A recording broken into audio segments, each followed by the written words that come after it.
तो दोस्तों Porifera Cnidaria Ctenophora को देखने के बाद हम आ चुके हैं प्लेटीहेलमिन्थेस के पास। प्लेटीहेलमिन्थेस दोस्तों कुछ ऐसे ऑर्गेनिजम्स होते हैं जिनको हम कहते हैं फ्लैटवर्म्स। फ्लैटवर्म्स दोस्तों हम इनको क्यों कहते हैं? दोस्तों यहाँ पर आपको मैंने फैस्यूला बना के दिया है। आप यहाँ पर देखिए कि जो इसकी जो बॉडी है वो आपकी पीछे से भी आपकी फ्लैट होती है और वेंट्रली यानी कि सामने से भी फ्लैट होती है, इसीलिए हम इनको फ्लैट वर्म्स कहते हैं। और दोस्तों ये क्या है? वर्म्स है। तो ये जो कीड़े होते हैं ये हमारे अंदर बहुत सारे पैरासाइट्स होते हैं। इनमें बहुत सारे दोस्तों पैरासाइट होते हैं डिफरेंट ऑर्गेनिजम्स के अंदर।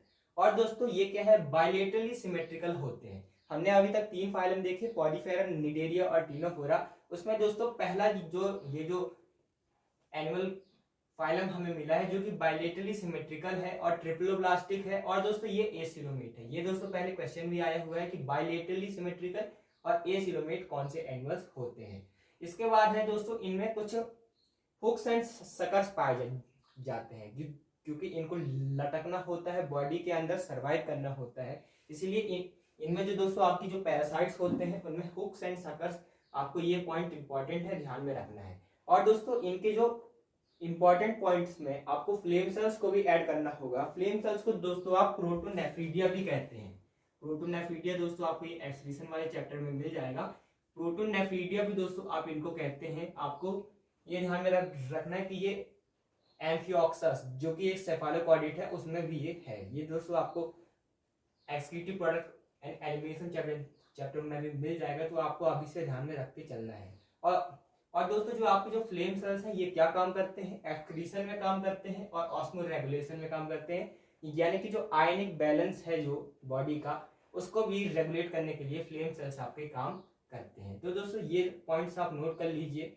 ये ट्रिप्लोब्लास्टिक होते हैं। ट्रिप्लोब्लास्टिक का मतलब दोस्तों क्या है? अगर इनके पास दोस्तों जो बॉडी लेयर्स हैं, इनके पास दोस्तों आपकी 3 बॉडी लेयर्स होती हैं। अगर दोस्तों आपकी ये बॉडी लेयर्स हैं तो आप इसको क्या कहते हैं? एक्टोडर्म कहते हैं। इसको दोस्तों आप यहाँ पर मीजोडर्म कहते हैं क्योंकि ये आपकी दोस्तों डिफरेंशिएटेड लेयर होती है। बाकियों में जो डिप्लोब्लास्टिक है जैसे कि निडेरियंस और टिनोफोरन्स में, उनमें ये मीजोग्लिया होती है, लेकिन यहाँ पर मीजोडर्म होता है और एक्टोडर्म और एंडोडर्म तो होता ही है। तो आपको ध्यान में रखना है कि ये पहला फाइलम आपको मिला है टिनोफोरा, निडेरिया और पॉलीफेरा के बाद, जो कि ट्रिप्लोब्लास्टिक है।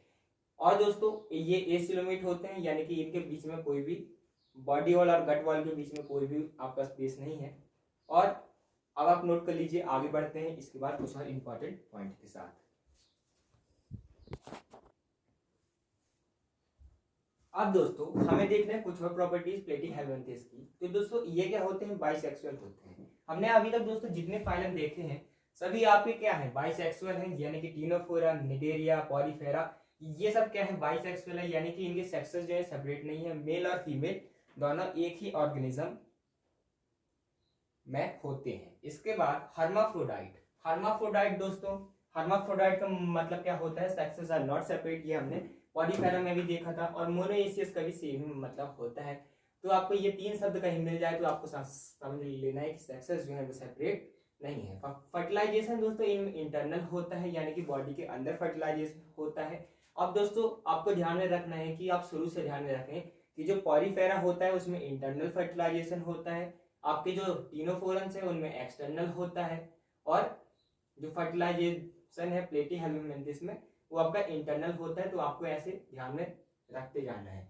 और दोस्तों इनमें भी इनडायरेक्ट डेवलपमेंट होता है, यानी कि बहुत सारी लार्वल स्टेज इनमें देखने को मिलती है। और दोस्तों इनमें कुछ जो है, फॉर एग्जाम्पल प्लानेरिया, इसमें बहुत सारी दोस्तों रीजनरेशन कैपेसिटी पाई जाती है। यानी कि अगर आप प्लानेरिया को काट देंगे तो वो उसके जो बॉडी पार्ट्स है फिर से एक नया प्लानेरिया बना लेंगे। तो आपको ये जो एग्जाम्पल है ध्यान में रखना है। ये 2014 में क्वेश्चन भी आ चुका है। एग्जाम्पल है टीनिया, टेपवर्म के नाम से दोस्तों हम जानते हैं, और फैसियोला हेपाटिका। हेपाटिक से आप समझ सकते हैं कि ये लिवर फ्लूक की बात हो रही है। ऐसा ये कुछ दिखता है, आप ऊपर के डायग्राम से देख भी सकते हैं कि एनसीईआरटी ने इसको कैसे बना के दिया है। तो आपको ध्यान में रखना है 3 एग्जाम्पल्स, टीनिया, फैसियोला और प्लानेरिया। आपको कॉमन नेम्स भी ध्यान में रखते जाना है, टीनिया यानी कि टेपवर्म और फैसियोला यानी कि लिवर फ्लूक। तो ये था प्लेटीहेलमिन्थेस के बारे में। इसके बाद हम पढ़ेंगे एस्केहेलमिन्थेस के बारे में, जो कि है राउंड वर्म्स। ये थे आपके फ्लैट वर्म्स। तो दोस्तों अगर आपको वीडियो अच्छा लगा तो चैनल को जरूर सब्सक्राइब कीजिएगा, और ऐसे ही और एमसीक्यूज के लिए आप हमारी कम्युनिटी पोस्ट को रीच कर सकते हैं, वहां पर हम आपके लिए डेली एमसीक्यूज अपलोड करते हैं। और दोस्तों अगर आपको वीडियो अच्छी लगे तो चैनल को जरूर सब्सक्राइब कीजिएगा, लाइक कीजिएगा, शेयर कीजिएगा। Thanks for watching.